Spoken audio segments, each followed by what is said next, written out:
இந்த சித்திரகுப்தன் மனிதனாக வாழ்ந்து கொண்டிருக்கும் பொழுது, அதாவது அவர்கிட்ட லக்ஷ்மி கட்டாட்சம் என்பது பரிபூர்ணமாக இருக்குமா.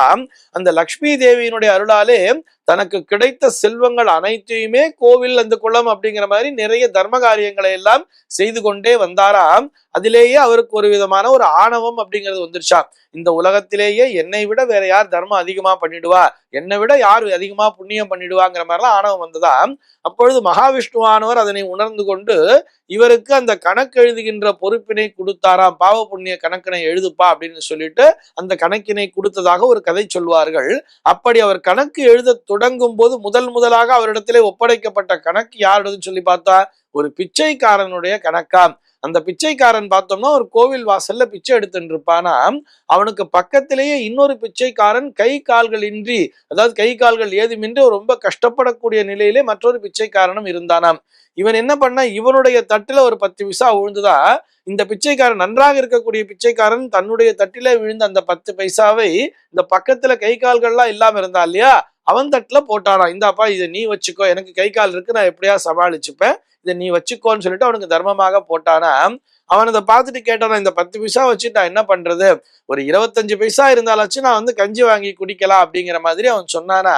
உடனடியாக இந்த பிச்சைக்காரன், நன்றாக இருந்த பிச்சைக்காரன் என்ன பண்ணான்னு பார்த்தா, பக்கத்தில் இருந்தோன்ட்ட இன்னொரு 15 பைசா கடனை வாங்கி அந்த 15 பைசாவையும் இவருடைய தட்டிலேயே போட்டாராம், அந்த கை கால்கள் இல்லாத ஒரு தட்டுல.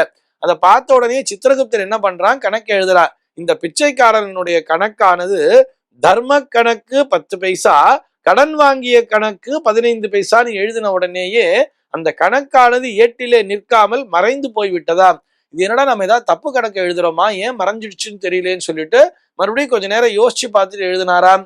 அவன் கடன் வாங்கி தர்மம் பண்ணியிருந்தா கூட இதுவும் தர்ம கணக்கு தானேன்னு சொல்லிட்டு இந்த பிச்சைக்காரனுடைய தர்ம கணக்கு 25 பைசா என்று எழுதினாராம். மீண்டும் அதுவும் மறைந்து போய்விட்டதாம்.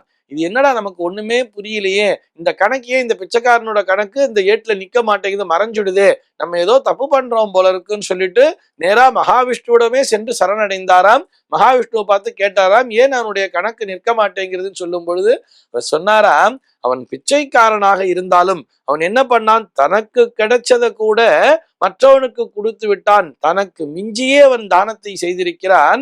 அது போக என்ன பண்றான், பக்கத்துல கடனை வாங்கியும் அவனுக்கு கொடுத்திருக்கான் அப்படின்னு வரும்பொழுது அந்த கணக்கு எதுவுமே அவனுடைய கணக்கிலே சேராது.